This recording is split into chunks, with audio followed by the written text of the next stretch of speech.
Teman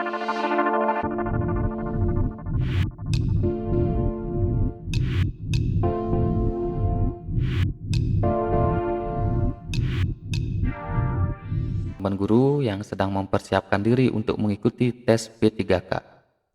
Pada kesempatan kali ini, saya ingin mengajak teman-teman untuk sharing dalam membahas soal yang terkait dengan integritas dan sosiokultural.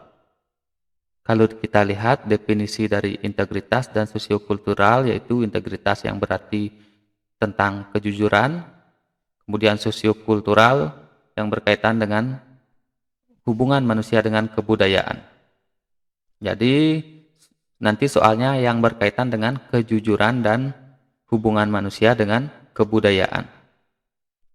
Baik teman-teman, sebelum kita mulai untuk membahas soal, nanti apabila teman memiliki pendapat yang berbeda tentang jawabannya, silahkan teman-teman cantumkan di komentar.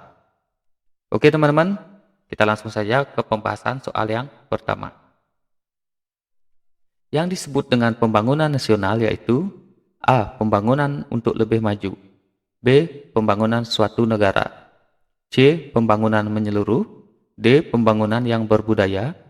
E. Pembangunan sesuai kemampuan. Baik teman-teman, di sini ya, untuk soal yang pertama saya lebih memilih option yang D, yaitu pembangunan yang berbudaya. Baik, kita lanjutkan ke soal yang nomor 2. Ketika gagal mencapai sesuatu yang saya inginkan, saya A. Mencari dengan seksama siapa yang turut bertanggung jawab terhadap kegagalan saya. Saya rasa bukan, karena di sini sifatnya lebih mencari kesalahan orang lain dalam kegagalan diri kita sendiri. B. Mengambil waktu untuk menenangkan diri. C. Bersedih hati. D. Melakukan introspeksi dan memperbaiki kegagalan tersebut. E. Meminta bantuan kepada lebih banyak orang. Jadi untuk soal nomor 2 sudah jelas di sini, yaitu option yang D, yaitu melakukan introspeksi dan memperbaiki kegagalan tersebut.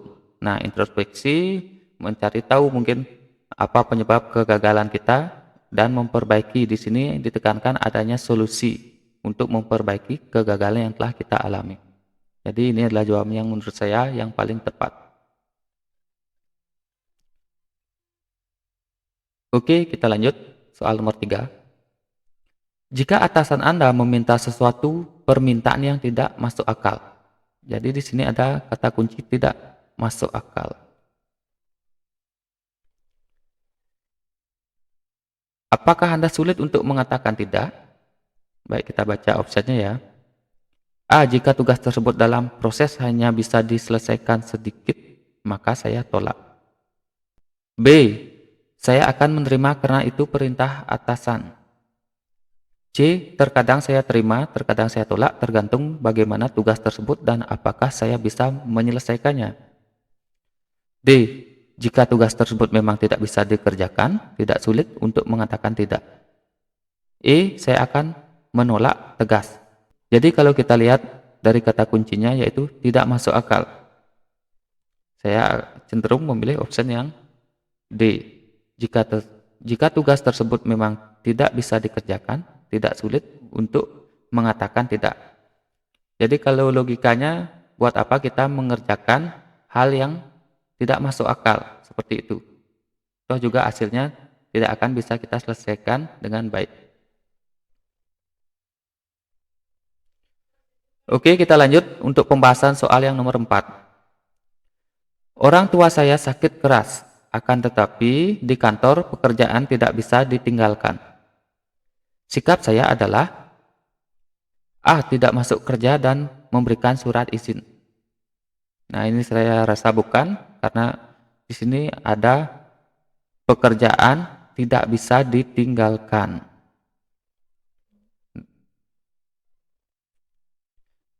B. Bekerja ke kantor seperti biasa dan menghubungi orang tua setiap waktu dari tempat kerja.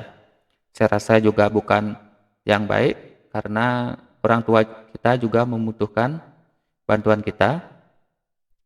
C. Berusaha membereskan pekerjaan dan meminta izin kepada atasan jika memang diperlukan. Nah ini mungkin ini kita bisa pertimbangkan, tapi kita baca dulu opsi berikutnya. D. Mengurus orang tua dan mengirimkan surat sakit dari dokter. Nah ini seperti tadi ya, pekerjaan tidak bisa ditinggalkan. Ini saya rasa bukan. E. Datang ke kantor agak siang dan menjelaskannya kepada atasan bahwa orang tua sakit. Nah saya rasa ini juga tidak disiplin teman-teman. Jadi di sini saya lebih memilih opsi yang C, yaitu berusaha membereskan pekerjaan dan meminta izin kepada atasan jika memang itu diperlukan.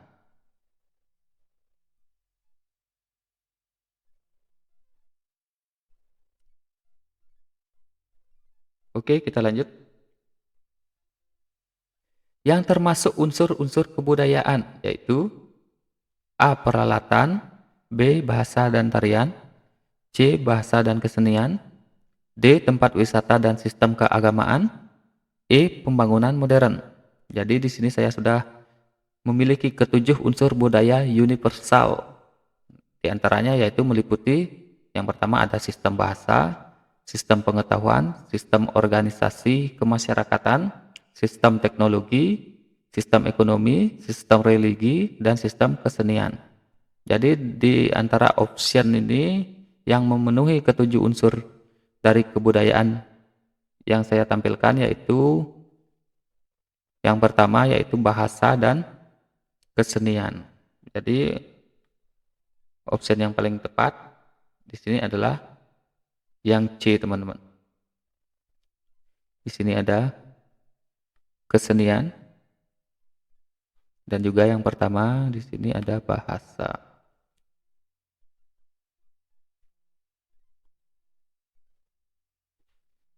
Oke, kita lanjut. Saya diutus untuk menghadiri seminar menggantikan atasan saya. Pada saat yang bersamaan, saya sedang mengerjakan laporan yang tidak terlalu mendesak. Nah, laporannya di sini ada kata kuncinya tidak terlalu mendesak, teman-teman. Kita baca opsinya ya.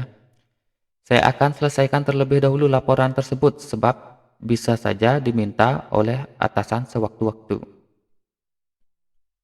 Di sini sudah jelas ya, tidak terlalu mendesak berarti saya rasa jawabannya bukan A. B. Laporan tersebut akan menjadi merepotkan kalau tertunda.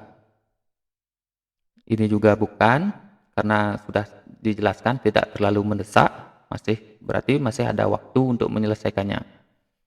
C. Saya akan menghadiri seminar tersebut agar dapat menghindari dari tugas laporan. Nah, ini menghindari dari tugas, itu bukan alasan yang baik, teman-teman. Yang D. Saya akan menghadiri seminar tersebut karena laporan belum harus segera diserahkan kepada atasan. Nah, ini mungkin saya rasa tepat. Baik, kita baca dulu opsi yang E. Saya bisa menghadiri seminar dan mengerjakan laporannya nanti saja. Jadi di sini saya lebih memilih opsi yang D, teman-teman. Karena sesuai dengan persoalan di atas, yaitu pekerjaan yang tidak terlalu mendesak dan juga seminar itu adalah perintah tugas dari atasan. Jadi saya akan menghadiri seminar tersebut karena laporan belum harus segera diserahkan kepada atasan. Oke, kita lanjut ke soal nomor 7. Hampir semua pegawai di kantor instansi saya meminta uang tanda terima kasih atas pengurusan surat izin tertentu. Namun, menurut peraturan kantor, hal itu tidaklah diperbolehkan. Di sini ya, tidak diperbolehkan, teman-teman. Tidak diperbolehkan itu saya gunakan sebagai kata kunci. Kita baca opsinya. A. Ikut melakukan karena bagaimanapun juga kawan-kawan kantor juga melakukannya. Nah, ini tidak diperbolehkan. Berarti ini jawabnya sudah jelas tidak A. B. Melakukan hanya jika terpaksa membutuhkan uang tambahan untuk keperluan keluarga sebab gaji kantor memang kecil. Nah, ini juga tidak sesuai, bukan karakter yang baik, teman-teman. C. Terkadang saya melakukan hal tersebut walaupun terkadang tapi juga tetap melakukan, sama saja, teman-teman. bukan pilihan yang baik. D. Berusaha semampunya untuk tidak melakukannya. Berusaha semampunya berarti mungkin saja suatu saat nanti ada kemampuan atau keinginan untuk melakukannya. Saya rasa juga bukan pilihan yang tepat. E. Tidak ingin melakukannya sama sekali. Oke teman-teman, jadi di sini sudah jelas ya. Yang paling baik dan mengikuti aturan yaitu option yang E. Tidak ingin melakukannya sama sekali. Oke teman-teman, kita lanjut soal nomor 8. Dalam suatu kelompok, apa yang selalu Anda tampilkan tentang diri Anda? Kalau saya lihat di sini kata kuncinya yaitu kelompok. Berarti kita diposisikan dalam keadaan dengan suatu kelompok masyarakat. A. Orang yang kreatif dan inovatif. B. Saya mampu beradaptasi dan ramah. C. Orang yang memiliki percaya diri, hasil kinerja tinggi dan mandiri. D. Orang yang selalu berinovatif. E. Saya orang yang tidak pantang menyerah. Jadi teman-teman di sini saya lebih memilih option yang B. Saya mampu beradaptasi dan ramah. Alasannya saya memilih yang B yaitu karena kata kuncinya yaitu adalah suatu kelompok. Jadi ketika kita berada di suatu kelompok yang melibatkan banyak orang selain diri kita sendiri, kita harus mampu beradaptasi dan ramah.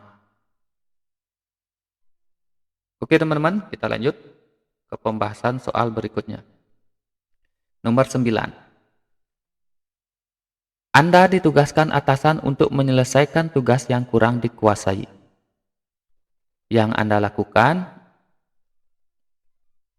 nah ini di soal tugas yang kurang dikuasai. Namun ini adalah perintah dari atasan teman-teman. Jadi kita pilih jawaban yang terbaik. A. Mengerjakan tugas semaksimal mungkin walaupun mungkin perlu waktu yang lebih lama dan bantuan orang lain. Saya rasa ini bukan, karena yang ditugaskan kita, bukan orang lain. Dan waktunya pun mungkin tidak akan setepat waktu. A. Bukan. B.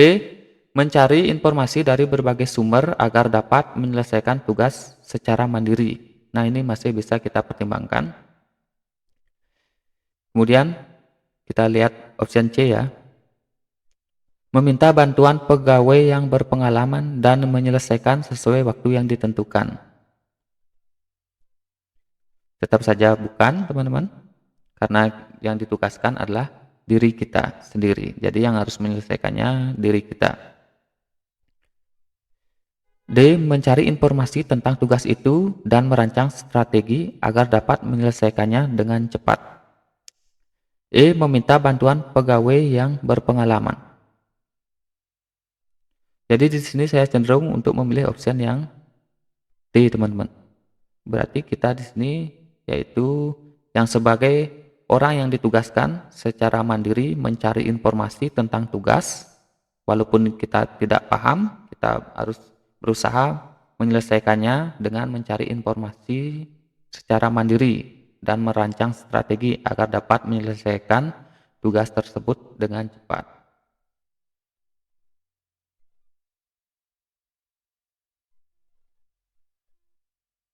Baik, berikutnya soal nomor 10. Rekan saya meminta saya untuk memasukkan tanda tangan presensi sikap saya. A. Menuruti rekan karena dia sahabat yang baik. B. Menolaknya dan membiarkan presensi kosong. C. Mengingatkan teman dan berterus terang tidak mau melakukan kecurangan. D. Melaporkan pada atasan agar menegurnya. E. Meminta rekan lain untuk memasukkan tanda tangannya. Jadi sudah jelas ya teman-teman, di sini jawaban yang terbaik menurut saya yaitu yang option yang C, teman-teman.